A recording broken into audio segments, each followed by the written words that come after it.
Episode 167 Arjun हुआ बेकाबू।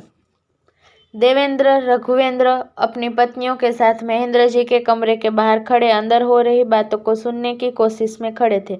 अरशद के बाहर आते ही वो कुछ कदम पीछे हो गए।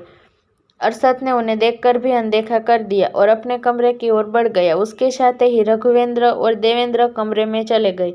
उन्होंने परेशान होते हुए महेंद्र जी से पूछा, डैड क्या बात है, आप परेशान लग रहे हैं। अरशद भी काफी गुस्से में था। आप दोनों क्या छुपाने की कोशिश कर रहे। अरशद की बातें सुनने के बाद तो मानो महेंद्र जी की आत्मा ही मर गई थी। अरशद हमेशा से चट्टान की तरह खड़ा रहा था। अगर वो कभी इमोशनल भी हुआ था तो उसका कारण अनन्या थी। लेकिन अभी जो उसने कमरे से बाहर आते हुए कहा था, मैं आशा करता हूँ आज रात के बाद अरशद सिंघानिया कभी लौट के वापस ना आए, उसमें अब उसके परिवार से और चोट और धोखा खाने की हिम्मत नहीं बची है। चोट? महेंद्र जी की कांपती जुबान खुली। वो बोले, हमने उसे बहुत तकलीफें दी है। देवेंद्र जी को यह सुन थोड़ा अजीब लगा। वही रघुवेंद्र जी ने पूछा, डैड आप किसकी बात कर रहे हैं। अरशद, महेंद्र जी ने फिर कहा। जैसे ही रघुवेंद्र जी ने उनकी बात सुनी, उनके एक्सप्रेशन गुस्से वाले हो गए।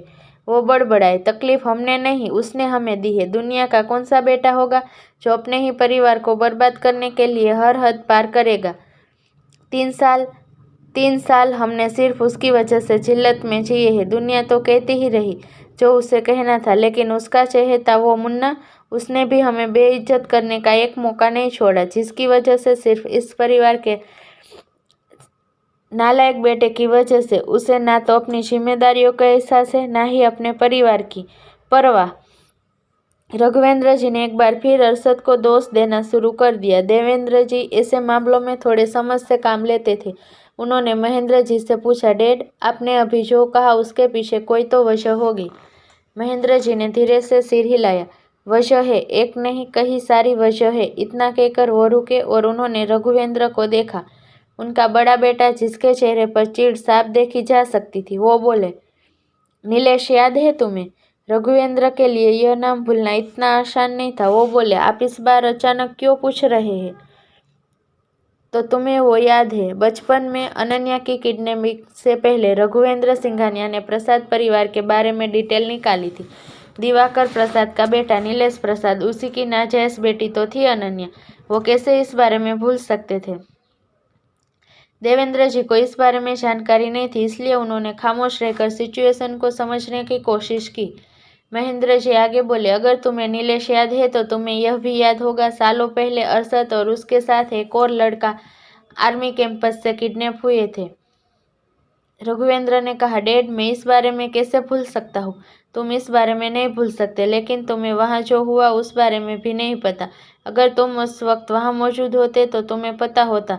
अरशद अकेला नहीं था जिसका किडनैप हुआ था, एक और लड़का था, वह था देविक। अरशद को बचाते वक्त वो जंगल की एक खाई में गिर गया था। खाई गहरी और लंबी थी। एक लंबे रेस्क्यू के बाद भी वो लड़का नहीं मिला, क्योंकि अरशद उसके बिना पैलेस लौटने को तैयार नहीं था। हमें उससे झूठ कहना पड़ा कि वो लड़का मर गया था। वो लड़का मरा नहीं था, कहीं गायब हो गया था। मुझे आज भी लगता है वो जिंदा है। यह सब कहते हुए और बीते वक्त को याद करते हुए महेंद्र जी की आंखें गहरी हो गई। वही रघुवेंद्र जी को इन सभी बातों का लॉजिक समझ नहीं आ रहा था।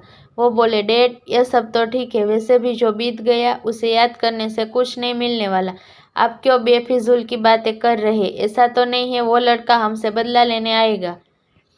रघुवेंद्र का नेचर शुरू से ही ऐसा था। कंपनी के मैटर को छोड़कर वो कभी सीरियस ही नहीं हुए थे, ना ही उन्होंने कभी अपनी गलतियों को समझने की कोशिश की थी। इसका मतलब यह नहीं वो बेवकूफ़ थे। असल में तो उन्होंने अपने से नीचे लोगों को हमेशा कीड़ा मकोड़ा समझा था। अथर्व और अरशद अपने पिता से बिल्कुल अलग थे, लेकिन निया वो बिल्कुल रघुवेंद्र जैसी ही थी।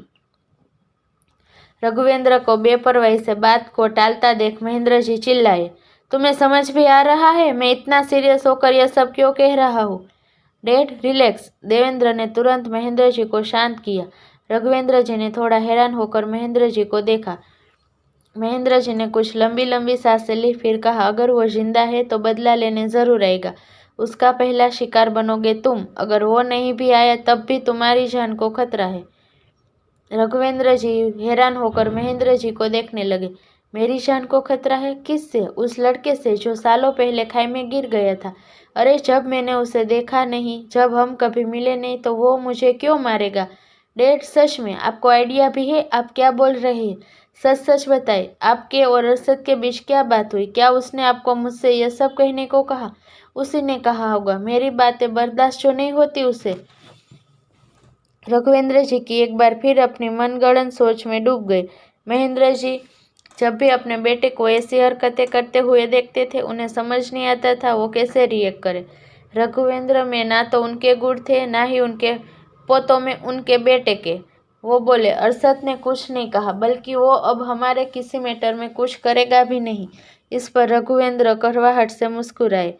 मुझे पहले से ही पता था, वो बस दिखावा करने के लिए ही लौटे हैं। लंबे समय से खामोश देवेंद्र जी ने रघुवेंद्र जी को चुप कराते हुए अपने पिता से कहा, डैड वो लड़का बदला क्यों लेना चाहेगा? अरशद को बचाने के लिए वो अपनी मर्जी से आगे आया था ना। ऐसे में अगर वो नाराज भी हुआ तो अरशद से होगा। बड़े भाई का इन सब से क्या कनेक्शन है? इस बार जवाब देने से पहले महेंद्र ने आंखें बंद की और धीरे से बोले, वो संगीता का बेटा था, अनन्या का बड़ा भाई। और यह सुनते ही रघुवेंद्र के कान खड़े हो गए। शॉक्ड से आंखें बड़ी हो गई। देवेंद्र जी भी काफी हैरान थे। इससे पहले दोनों भाई इस सदमे को सहन कर पाते। महेंद्र सिंघानिया अपनी बात कंटिन्यू रखते हुए आगे कहा, वो अकेला नहीं है, उसका एक छोटा भाई और बहन भी है। देविक जिंदा है, मर गया यह तो मुझे नहीं पता, लेकिन हाँ, उसके दोनों छोटे भाई बहन बहुत खतरनाक है। महेंद्र जी ने अर्जुन और अधीरा का नाम नहीं लिया। इस वक्त अर्जुन, अधीरा, देविक, अनन्या और संगीता की आइडेंटिटी को लेकर वो बहुत कंफ्यूजन में थे। जहां देविक संगीता और नीलेश का बेटा था, वहीं अर्जुन और अधीरा बजाज ग्रुप के वारिस थे। बजाज परिवार जरूर अनन्या की आइडेंटिटी से अनजान रहा होगा और दिवाकर प्रसाद अनन्या को खत्म इसलिए करना चाहता था क्योंकि वो जानता था अनन्या उसके परिवार का खून नहीं थी। लेकिन इन सब में दो बातें ऐसी थी जो समझ से परे थी। पहला, संगीता इन दो परिवारों के बीच उलझी कैसे, और दूसरा, जब प्रसाद फैमिली दिल्ली से बिलोंग करती थी, फिर देविक पुणे आर्मी कैंपस में कैसे पहुंचा। अपनी बात कहने के बाद महेंद्र जी एक बार फिर गहरी सोच में डूब गए थे। रघुवेंद्र को जैसे सांप सूंघ गया था। उन्होंने न सिर्फ संगीता की जिंदगी बर्बाद की थी, साथ ही उसकी मौत के कारण भी वही थे। देवेंद्र ने थोड़ी देर रुककर महेंद्र जी से पूछा, डैड, संगीता के 3 और बच्चे थे, क्या आप बताएंगे उसके दोनों बच्चे कौन है और इस वक्त कहाँ है? नहीं, मैं नहीं जानता उनके बारे में।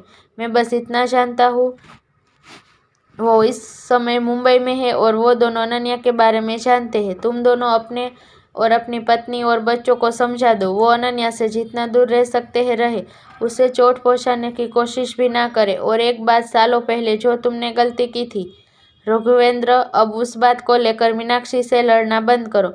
अगर तुम दोनों की नहीं पड़ती तो एक कमरे में रहना बंद कर दो। दीवारों के भी कान होते हैं, गलती से भी पुरानी बातें बाहर नहीं आनी चाहिए। इधर महेंद्र जी ने अपने परिवार की गलतियों पर पर्दा डालने की पूरी कोशिश कर ली थी, मगर वो अपनी ही कही बात भूल रहे थे कि दीवारों के भी कान होते हैं। दीवारों के कानों में अपना काम पहले ही शुरू कर दिया था। अरशद ने कान से ईयरबड्स निकालकर नीचे गिरा दिया। उसकी आंखें भयानक हो गई थी और उन आंखों में नमी थी जो चांद की रोशनी में मोती की तरह चमक रही थी। हाथों की मुट्ठियां कस गई थी। पैरों से ईयरबड्स को कुचलते हुए वो ऐसे दिखा रहा था जैसे वह भी किसी की जान ले लेगा। अचानक से उसके पीछे से एक प्यारी सी आवाज आई, अरशद, मुझे नींद नहीं आ रही। यह अनन्या थी। अरशद ने आंखें बंद की। आंसुओं की बूंदें नीचे गिरने के साथ ही उसके एक्सप्रेशन नॉर्मल हो गए। वो पीछे मुड़ा। मुस्कुराते हुए उसने अपने बाजुओं को खोलते हुए कहा, मेरे पास आओ। अनन्या उसके गले जा लगी। उसके माथे को चूमते हुए अरशद ने थोड़ी नाराजगी से कहा, अन्या, दोबारा मुझे बिना बताए किसी और के साथ अकेले बाहर मत जाना। हाँ, नहीं जाऊंगी, अरशद के सीने में मुंह छुपाते हुए अनन्या ने कहा। अर्जुन के विला में। अर्जुन के चिल्लाने के साथ ही गहरी नींद में सो रहे सर्वेंट कांप उठे। सभी जल्दी से हॉल में इकट्ठा हो गए थे। अर्जुन गुस्से में विला की सारे सामान को ऐसे तोड़ रहा था जैसे उसके अंदर कोई राक्षस घुस गया हो। अर्जुन अपने होश में नहीं था। सर्वेंट दूर दीवार से चिपक कर खड़े हो गए थे। उन्होंने हिलने की भी हिम्मत नहीं की। हालांकि हॉल में अर्जुन अकेला नहीं था, अधीरा वहां मौजूद थी। वो अपना सर पकड़कर बैठी थी। उसने एक बार भी अर्जुन को देखने और उसे रोकने की कोशिश नहीं की। आखिर क्या हो अचानक से दोनों भाई बहन को? क्या अरशद ने कुछ ऐसा किया था या बात कुछ और थी? जानने के लिए सुनते रहिए डेविल्स इनोसेंट लव।